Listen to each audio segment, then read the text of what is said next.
Halo, pada kesempatan kali ini kita akan belajar bersama untuk membahas materi tentang kelangkaan sumber daya dan kebutuhan manusia. Oke, untuk pokok bahasan kali ini ada dua.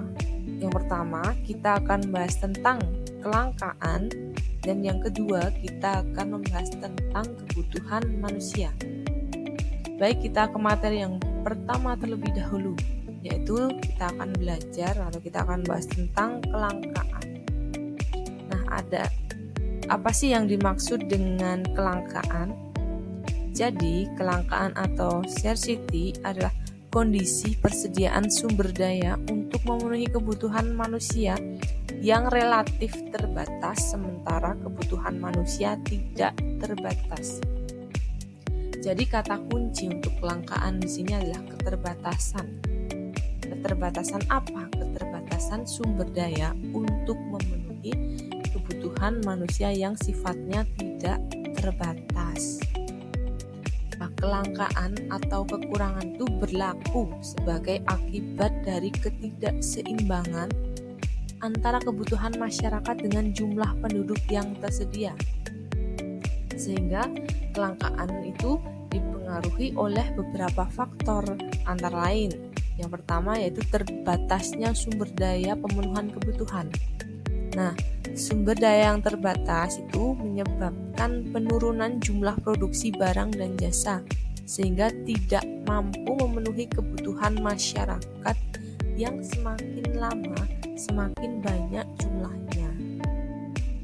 Oke, yang kedua ya, semakin bertambahnya penduduk. Jadi indikator pertumbuhan penduduk yang semakin tinggi itu akan menyebabkan kelangkaan, atau jumlah penduduk yang semakin meningkat semakin lama akan menyebabkan jumlah kebutuhan juga mengalami peningkatan, sehingga jumlah barang dan jasa yang tersedia tidak dapat memenuhi kebutuhan penduduk yang sangat banyak jumlahnya. Yang ketiga, yaitu kurangnya kemampuan untuk memproduksi barang dan jasa. Nah, penggunaan teknologi tradisional dan kurangnya keahlian dalam membuat suatu barang dan jasa akan menyebabkan penurunan jumlah produksi, sehingga jumlah barang dan jasa juga akan mengalami penurunan. Oke, next. Materi selanjutnya kita akan bahas tentang sumber daya. Nah, tadi kan kita juga sudah mengetahui ya, jika terbatasnya sumber daya itu menjadi salah satu penyebab terjadinya kelangkaan. Oke, nah di sini apa sih yang dimaksud dengan sumber daya? Jadi sumber daya itu merupakan segala sesuatu yang dapat digunakan untuk memenuhi kebutuhan. Sumber daya itu dibagi menjadi tiga ya, yaitu ada sumber daya alam, sumber daya manusia, dan sumber daya modal. Ini akan kita bahas satu per satu. Yang pertama, sumber daya alam atau SDA. Itu merupakan segala sesuatu yang tersedia di alam dan dapat dimanfaatkan untuk memenuhi kebutuhan. Misalnya ada tanah, ada air, hewan, tumbuhan, maupun barang tambang. Nah, sumber daya alam dapat juga dikelompokkan jadi dua jenis, yaitu ada sumber daya alam yang dapat diperbarui dan sumber daya alam yang tidak dapat diperbarui.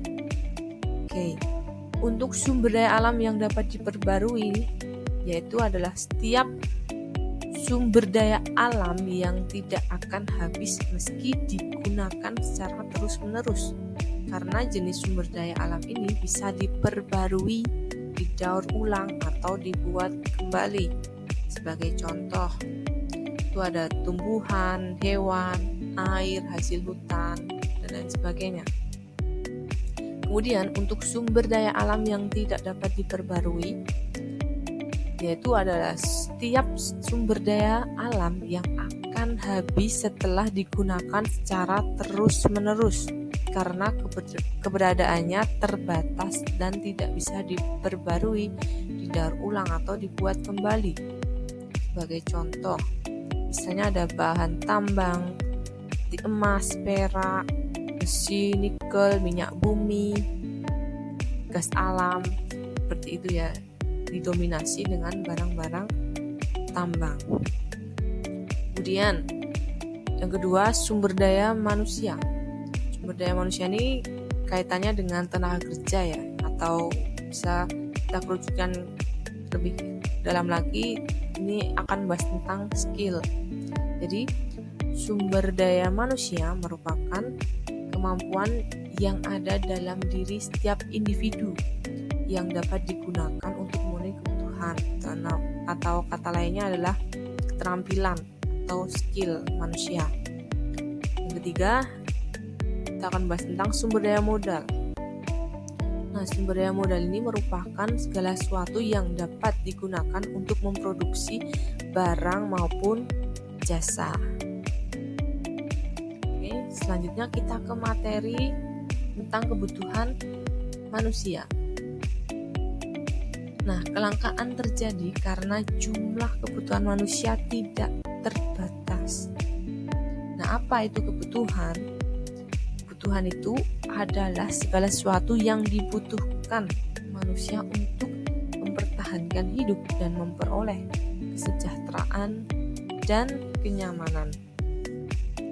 Nah, kemudian kita juga akan bahas tentang jenis-jenis kebutuhan manusia. Ini dibagi menjadi 4 ya.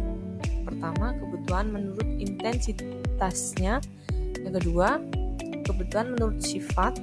Yang ketiga, kebutuhan menurut waktu. Dan yang keempat, kebutuhan menurut pihak yang membutuhkannya. Oke, kita ke yang pertama terlebih dahulu, yaitu kebutuhan menurut intensitasnya.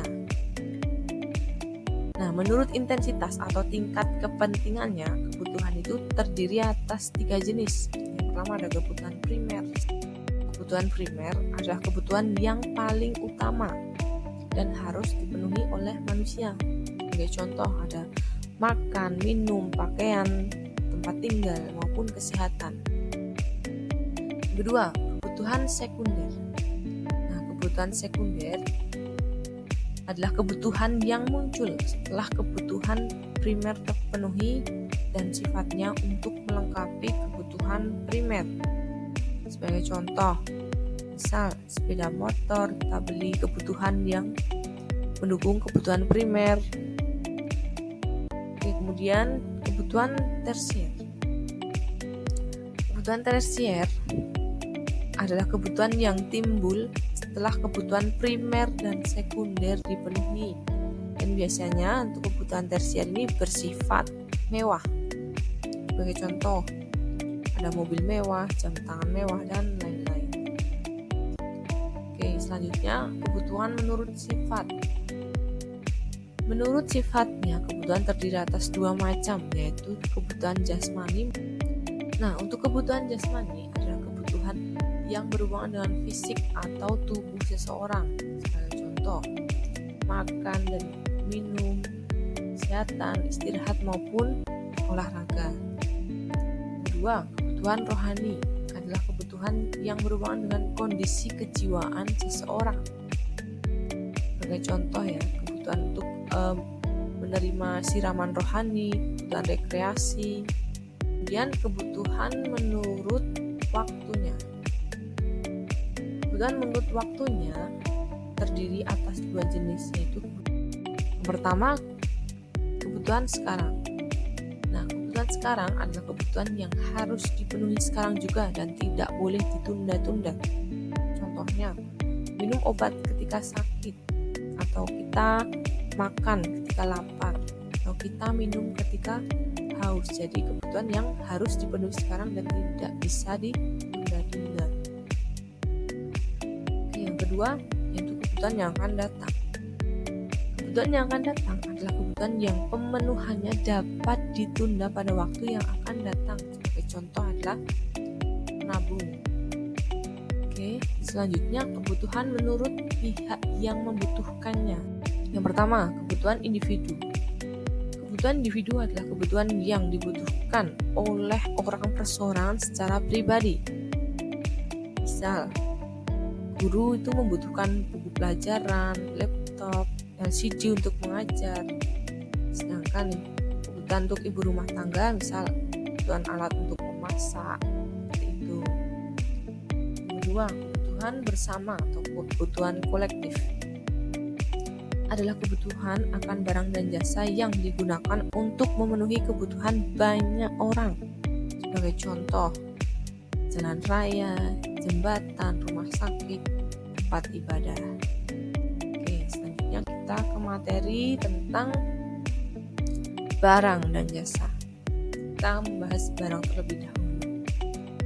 Nah, kebutuhan itu kan memerlukan alat ya, yang dapat digunakan untuk memenuhinya. Nah, alat itu bisa disebut dengan barang maupun jasa. Nah, apa itu barang? Jadi, barang adalah benda berwujud yang dapat digunakan untuk memenuhi kebutuhan. Dan barang dapat dibedakan menjadi beberapa jenis, yaitu ada barang menurut cara memperolehnya, ada barang menurut kegunaannya, ada barang menurut hubungan dengan barang lain, dan ada barang menurut proses pembuatannya. Oke, baik, kita akan bahas satu persatu. Yang pertama, itu barang menurut cara memperolehnya. Itu dibagi menjadi 3. Ada barang bebas, barang ekonomi, dan barang elit. Untuk barang bebas, yaitu barang yang untuk memperolehnya tanpa melalui suatu usaha atau pengorbanan. Ada contoh nih, ada sinar matahari, oksigen, air laut, dan lain-lain. Itu barang bebas, itu barang yang bersifat cuma-cuma yang ada di sekitar kita. Yang kedua, yaitu barang ekonomi. Barang ekonomi adalah barang yang memperolehnya melalui suatu usaha dan pengorbanan. Nah, sebagai contoh, baju, ada rumah, ada makanan, ada peralatan masak, dan lain-lain. Jadi untuk memperoleh barang ekonomi kita harus melakukan pengorbanan atau usaha yang untuk mendapatkan barang tersebut. Ketiga, ada barang elit, yaitu barang yang tersedia secara berlebihan di alam. Contohnya, ini air yang berlebih itu kan bisa menyebabkan banjir. Kemudian ada api yang juga berlebihan itu bisa menyebabkan kebakaran. Nah, pada saat itulah air dan api itu disebut dengan barang elit. Kemudian kedua, barang menurut kegunaannya. Ada 2 ya, ada barang produksi dan barang konsumsi. Nah, barang produksi yaitu barang yang digunakan dalam proses produksi. Sebagai contoh, ada bahan baku maupun mesin. Kedua, ada barang konsumsi, yaitu barang yang langsung digunakan untuk memenuhi kebutuhan. Sebagai contoh, ada minuman, makanan, kendaraan, dan lain sebagainya. Oke, yang ketiga ada barang menurut hubungan dengan barang lain. Yaitu ada barang substitusi dan komplementer. Barang substitusi yaitu barang yang dapat digunakan untuk menggantikan barang lainnya. Sebagai contoh nih, sandal. Sandal itu bisa digantikan dengan sepatu. Atau juga nasi. Nasi itu bisa digantikan dengan sagu maupun jagung, seperti itu. Kemudian ada barang komplementer. Komplementer yaitu barang yang fungsinya melengkapi barang yang lain. Sebagai contoh nih, kompor gas tidak akan hidup jika tidak ada tabung gas. Atau nih, kendaraan, motor atau mobil nih, tidak akan bisa berjalan tanpa adanya bahan bakar minyak. Oke, selanjutnya nih, barang menurut proses pembuatannya. Di sini ada barang mentah, barang setengah jadi, dan barang jadi. Nah, barang mentah yaitu barang yang digunakan sebagai bahan baku suatu industri. Contohnya, minyak bumi, kayu rotan, batu bara, dan lain-lain. Kedua, ada barang setengah jadi, yaitu barang yang sudah melalui proses produksi, tetapi masih harus melalui proses produksi lebih lanjut. Contohnya, kain yang akan diolah menjadi pakaian. Ketiga, ada barang jadi, itu barang yang telah melalui proses produksi lengkap dan siap untuk dikonsumsi. Contohnya, pakaian, kendaraan, makanan, dan lain sebagainya. Oke, selanjutnya kita sudah membahas tentang barang ya. Kemudian kita akan membahas tentang jasa. Nah, di sini ya, apa sih yang dimaksud dengan jasa?